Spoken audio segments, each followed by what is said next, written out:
हो सकता है तुम कंपनी के सेठ हो, तुम्हारे हाथ के नीचे 100 मुलाजिम काम कर रहे हो, लेकिन घर में जाओ तो सेठ नहीं शोहर ही बन के जाओ। हो सकता हो तुम उस्ताद हो बाहर, तुम टीचर हो, तुम्हारे सैकड़ों की तादाद में शागिर्द हो, घर जाकर के भी टीचर ही ना बनो, घर जाकर के भी प्रोफेसर ही ना बनो, बल्कि घर में तुम अपनी बीवी के साथ तुम शोहर ही हो। तुम कंपनी के सेठ बाहर, तुम उस्ताद बाहर, लेकिन खातून के साथ शोहर वाले सुलूक में ये होना चाहिए, कभी औरत तुम्हारे साथ मजाक कर ले तो इस तरह बिगड़ने की जरूरत नहीं कि बाद लोगों के मुतालिक ये सुना है, वो कहते हैं बाहर 200 लोग मेरे हाथ के नीचे काम करते हैं, तू कैसी औरत है, तुझे बात करने की तमीज नहीं। बाहर जानती हो मेरी कितनी इज्जत होती, बाहर जानती हो लोग मुझसे टाइम लेते हैं बात करने का, और तू मेरे साथ तू तड़ाक करती है। मेरे अजीजों, अल्लाह ताला ने उसे तुम्हारा हमराज बनाया है, शरीके हयात बनाया है, लाइफ पार्टनर है, उसको इतना इख्तियार दिया करो जितना तुम उसके साथ इख्तियार रखते हो। ये मेरे आका सल्लल्लाहु अलैहि वसल्लम की जिंदगी पाक, घरेलू हालात की खुशगवार जिंदगी हुजूर की मैं बताऊं। माँ आयशा सिद्दीक़ा रज़ियल्लाहु तआला अन्हा एक कुंवारी औरत हैं, बाकी हुजूर सल्लल्लाहु अलैहि वसल्लम की सारी अज़वाज मुतहरात जितनी भी आई या तो बेवा थी या मुतल्लका थी। हजरत खदीजा रज़ियल्लाहु तआला अन्हा सबसे पहले निकाह में आई हुजूर सल्लल्लाहु अलैहि वसल्लम के। हजरत खदीजा बिन्त खुवैलिद मक्का की मशहूर खातून थी, आपके अखलाक की वजह से पूरे मक्का वाले आपको ताहिरा कहते थे, आपका लक़ब ताहिरा था। आपका निकाह पहले अबू हाला नाम के एक शख्स से हुआ, उनके इंतकाल के बाद अतीक नामी एक दूसरे शख्स से हुआ, फिर उसके इंतकाल के बाद 2 शादियां ऑलरेडी हो चुकी थी आपकी, फिर आपकी उम्र 40 साल की हुई।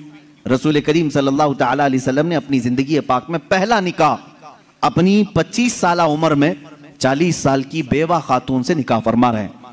हुजूर पाक सल्लल्लाहु तआला अलैहि वसल्लम का यह निकाह बड़ी सादगी से हुआ, और हुजूर अकरम सल्लल्लाहु तआला अलैहि वसल्लम पर सबसे पहले ईमान लाने वाली भी आपकी शरीक हयात खदीजा रज़ियल्लाहु तआला अन्हा ही हैं, वह उम्मुल मोमिनीन सबसे पहले ईमान लाने वालियों में से। हुजूर सल्लल्लाहु तआला अलैहि वसल्लम की हर मकाम पर वो सपोर्टर रही हैं, आपकी हिमायत के लिए खड़ी रही। हुजूर अकरम सल्लल्लाहु तआला अलैहि वसल्लम उनका दिल रखने के लिए हर उनकी खुशी का ख्याल फरमाया करते थे, उनकी खुशियों का ख्याल फरमाया करते। और सेम यही हजरत खदीजा की। मैं कहता हूँ शादी से पहले हर नौजवान को चाहिए कि मेरे आका सल्लल्लाहु अलैहि वसल्लम की अज़दवाजी जिंदगी को भी पढ़े। ये नहीं कि तुम मर्द हो तो सारी खिदमत तुम्हारे लिए होनी चाहिए और तुम औरत के लिए कुछ ना करो। जैसे कि बाज लोग जब भी औरतों में खिताब करते हैं, बयान करते हैं, तो सबसे पहले औरतों को यही बताया जाता है, मर्द दिन भर थकान से चूर चूर घर में आए तो तुम उसको मुस्कुरा करके इस्तेकबाल करो, ये औरत के ऊपर फर्ज है, तुम उसको मुस्कुरा कर इस्तेकबाल करो, उसकी थकान चली जाए तुम्हें एक सदक़े का सवाब है। मेरे अजीजों, ये गाड़ी का पहिया एक टायर से नहीं चलता, तुम सारी मुस्कुराहट सिर्फ औरत ही के ऊपर थोपोगे। यहां पर तुम्हें यह भी कहना होगा, हो सकता है कभी दिन भर की थकान औरत को भी हो जो सुबह से शाम तक काम कर रही हो, तुम आकर के उसे भी मुस्कुरा करके कहो दिन भर आज तुम्हें ज्यादा थकान हुई होगी।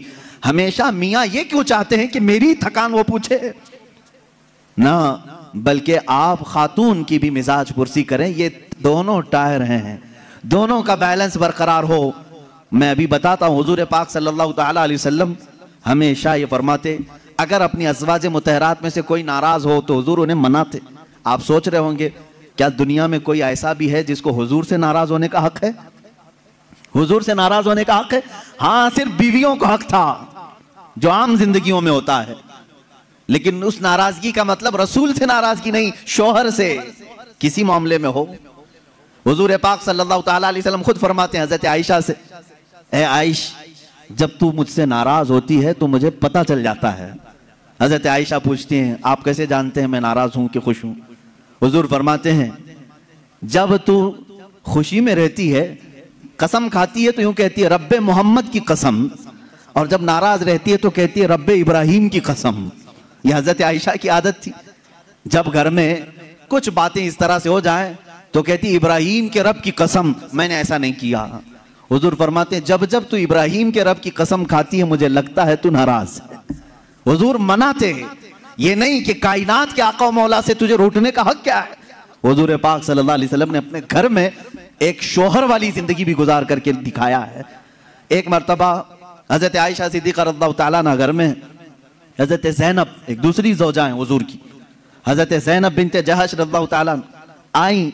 हजरत आयशा मैदे का शीरा बना रही थी, आटे का सत्तू जिस तरह से होता है मीठा कुछ बना रही थी।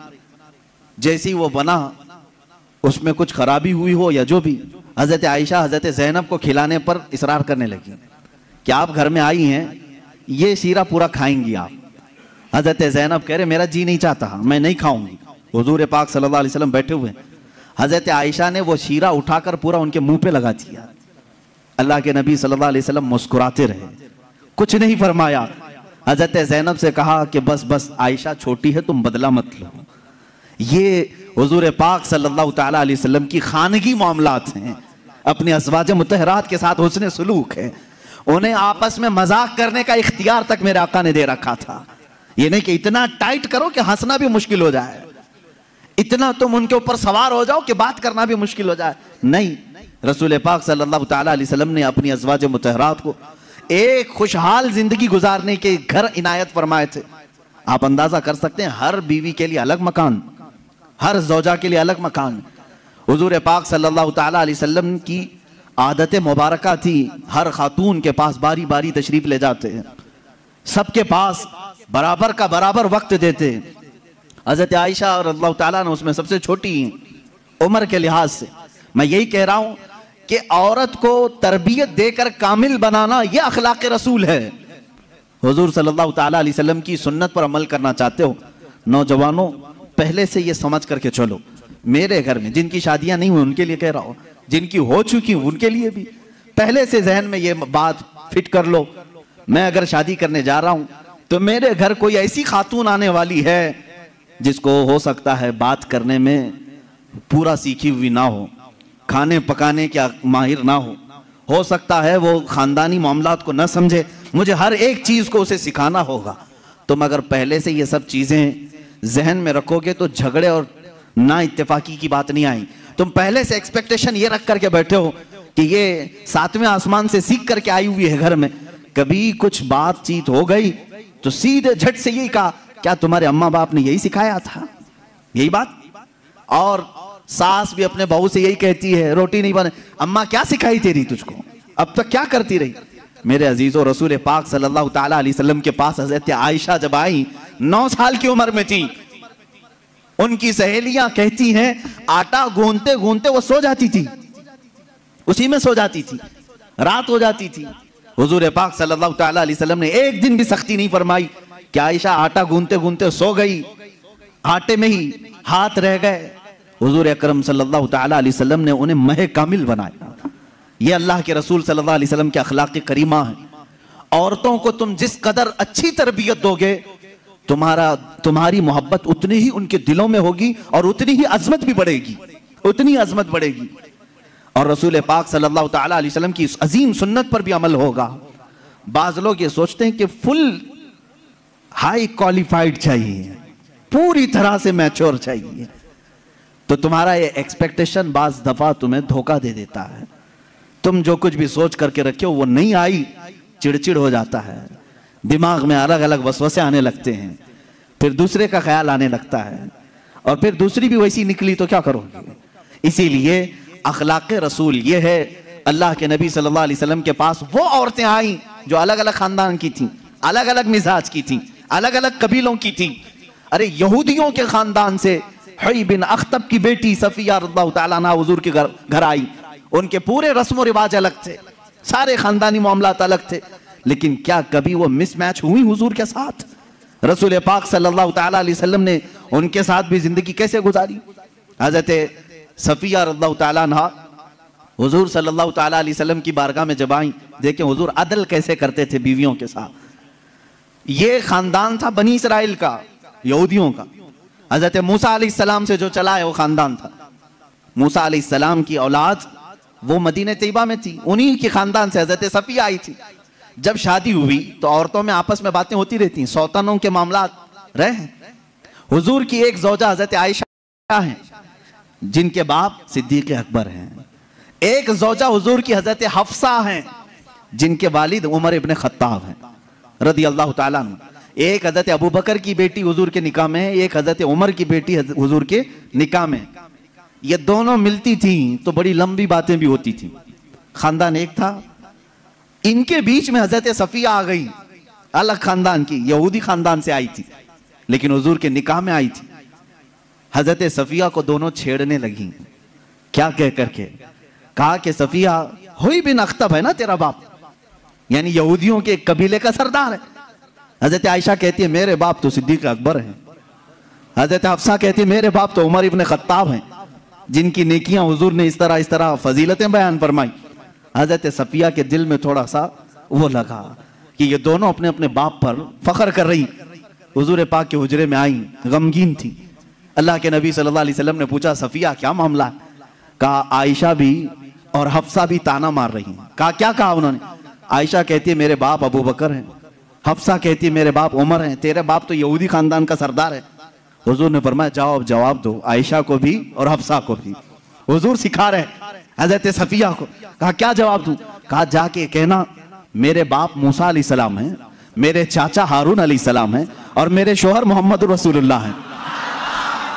वो आई फख्र के साथ कहा मैं उस खानदान से हूं कि मेरे आबा व अजदाद में मेरे बाप मूसा अलैहिस्सलाम हैं, नबी हैं, और मेरे चाचा हारून अलैहिस्सलाम हैं, और मेरे शोहर का तो क्या कहना सैयदुल अंबिया है। हजरत आयशा और हजरत हफ्सा ने कहा जरूर ये रसूल पाक ने तुझे सिखाया होगा, ये बात तुझे हुजूर ने बताई होगी। ये घरेलू जिंदगी थी मेरे आका सल्लल्लाहु तआला अलैहि वसल्लम की। कभी इन औरतों के दरमियान अगर कुछ बातें आ जाए, हुजूर पाक इस तरह से उसे निकालते जैसे मैदे में से आटे को निकाल दिया जाए। कभी तकरार नहीं हो सकी, कभी झगड़े की नौबत नहीं आई। दो बीवियों वाला जानता है कि उसे संभालना कितना मुश्किल होता है। हाँ, एक अजीम जंग में वो उतरा होता है, एक तरफ इंडिया एक तरफ पाकिस्तान, बीच में बॉर्डर में वो खड़ा रहता है। एक हाथ इसके पास एक हाथ उसके पास, पता नहीं कौन सा टूटे कौन सा बचे। लेकिन अल्लाह के नबी सल्लल्लाहु तआला अलैहि वसल्लम 11 अज़वाज मुतहरात के साथ रहे और सबको बराबर इंसाफ के साथ रखा। कभी किसी खातून से कोई झगड़ा, ये किसी हदीस में नहीं मिलता।